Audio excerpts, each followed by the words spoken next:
Hello friends, welcome back to my channel. So दोस्तों, जैसा कि आप सभी ये स्क्रीन पे देख पा रहे हैं कि ये एक निर्मला सीताताई ने अभी इनकम टैक्स बिल जो 2025 इन्होंने प्रेजेंट किया था, फाइनेंस एक्ट 2025 में, उसको अब इन्होंने विड्रॉ कर लिया है। और साथ ही साथ इन्होंने रीज़न भी दिया है कि ये लोग क्यों विड्रॉ कर रहे हैं इसको।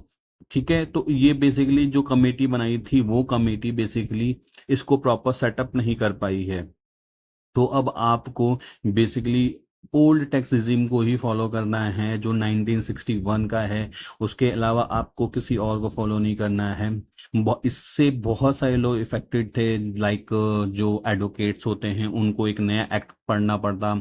और जैसे सीए स्टूडेंट्स होते हैं और जो एलएलबी या अपनी फाइनेंस टैक्सेशन में अपनी प्रैक्टिस परस्यूइंग करना चाहते थे, कर या कर रहे हैं, वो जो प्रेजेंट में कर रहे हैं उनके लिए थोड़ा सा कॉम्प्लेक्स हो जाता है, क्योंकि जो लोग न्यू एंट्री इसमें करते हैं सेक्ट में, उन लोगों के लिए काफ़ी बेनिफिट होता है, क्योंकि उनके लिए पुराने से कोई मतलब नहीं होता। बट जो सुप्रीम कोर्ट हाई कोर्ट के केस लॉज होते हैं पुराने रिपील्ड एक्ट के, वो हमेशा प्रिवेल करते हैं। जो उनके प्रिंसिपल्स होते हैं वो हमेशा प्रिवेल करते हैं। फॉर एग्जांपल, एक सर्विस टैक्स का केस लॉ है जिसमें ये बोला गया है कि अगर कॉन्सेप्ट जो है टैक्स का, मतलब सर्विस टैक्स में था कि टैक्स पे होना चाहिए सर्विस टैक्स का, जो अब वो जो जजमेंट आई थी वो फॉरवर्ड रिवर्स चार्ज के केस में आई थी कि बेसिकली रिवर्स चार्ज में टैक्स पे करना था, और उसमें पर्सन फॉरवर्ड चार्ज में टैक्स कलेक्ट कर रहा था और वो पे कर रहा था। तो रिसिपिएंट ऑफ सर्विस पे नोटिस आया था, उस केस में ये जजमेंट आया था। तो इस तरह के जो जजमेंट होते सर्विस टैक्स के टाइम के थे, वो अभी भी जीएसटी में प्रिवेल करते हैं। तो इसी तरह से इनकम टैक्स का भी होता, जो कि पुराना नहीं होता। अभी नेक्स्ट 10 ईयर तक ये चलता कंटिन्यूड इनकम टैक्स 1961 प्रिवेल करता है, क्योंकि 1961 में प्रीवियस 10 ईयर के केसेस को रीओपन किया जा सकता था, ऐसे प्रोविजंस थे। तो इसलिए नेक्स्ट 10 ईयर तक ये खत्म नहीं होता। बट फिर भी ये एक अच्छा मूव कह लो या खराब कह लो, बट ये एक मैं भी ये चाहता हूँ कि इनकम टैक्स ना थोड़ा सा सिंप्लीफाई। और ये बहुत ही ज़्यादा कॉम्प्लेक्स है, थोड़ा कॉम्प्लेक्स है। और साथ ही साथ इस पे ना पेनल्टीज, इंटरेस्ट की जो लाइबिलिटी है ना, वो टैक्स पे बहुत ज़्यादा है। सपोज दैट फॉर एग्जांपल, अगर टैक्स पे ने रिटर्न नहीं फाइल करी या लेट फाइल करता है, तो उससे लेट फीस भी ली जाएगी, इंटरेस्ट भी लिया जाएगा, एडवांस टैक्स जमा करने का भी इंटरेस्ट लिया जाएगा।